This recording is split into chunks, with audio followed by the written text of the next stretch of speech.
Hey guys, thank you so much for stopping by today. I am so sorry that I have been MIA lately. We had to take a little break. We had so much going on these past couple of months. Now we're back. We're going to be doing probably a video a week right now, and then we'll slowly get back in a gear with a couple of videos a week. I want to welcome everyone new that's been joining in. I really appreciate everyone that's been here supporting me, supporting my channel. And if it wasn't for you doing that, I couldn't keep doing these videos. So today I just wanted to pop on and show you my little air plant here. Now this little air plant had flowered for me last year. It's been about 6 months. And over the last week, this little flower pod up top has started to split open.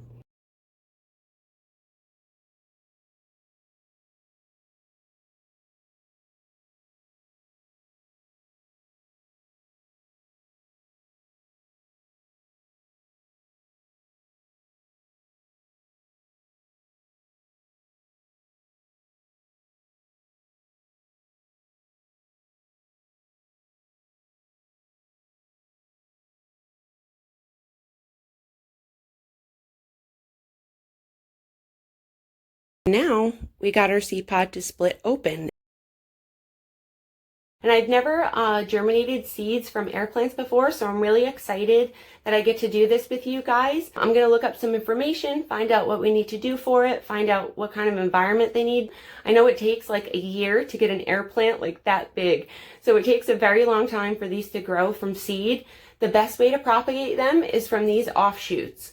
So after your air plant flowers, it'll push out a little baby right here. Usually air plants are one flower and done. Some flower a couple of times. You might get a few flowers out of them, but after that, they start shooting off little offshoots, which are little babies. And this little baby, usually you want to keep it on there till it's about a half to at least 3/4 of the size of the mother, and then you can go ahead and separate it. It kind of struggles a little bit, especially when they're really small, but once they get big enough, you can definitely pop it off of there and then grow that on its own. That'll flower, become its own mother plant, and push out its own babies to come. Or you can just leave it on there and they'll grow really clumping. So this won't die for quite a few years now after they bloom. Some die right away, some don't. The air plants I have not died right away. They usually die maybe about a year or two after they bloom. So before it dies, they really give you lots of babies and lots of chances to propagate them in every way possible by these little seeds and hairs in here, or by separating these little offshoots, which we're going to show you when it reaches the right size. We're going to leave it on there till it's about 4 inches big. I'd say it's about maybe 2 or 3 now.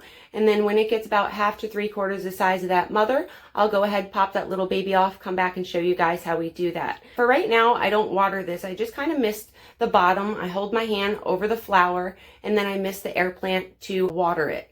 I don't flip it upside down when it has the flowers in there, when it has a seed pod that splits open, because if the seed pod's open and you flip this upside down, you're going to lose those hairs. They're going to start falling, just like these little guys are. We live in Central Florida here, Zone 9B, and it gets very humid, very hot.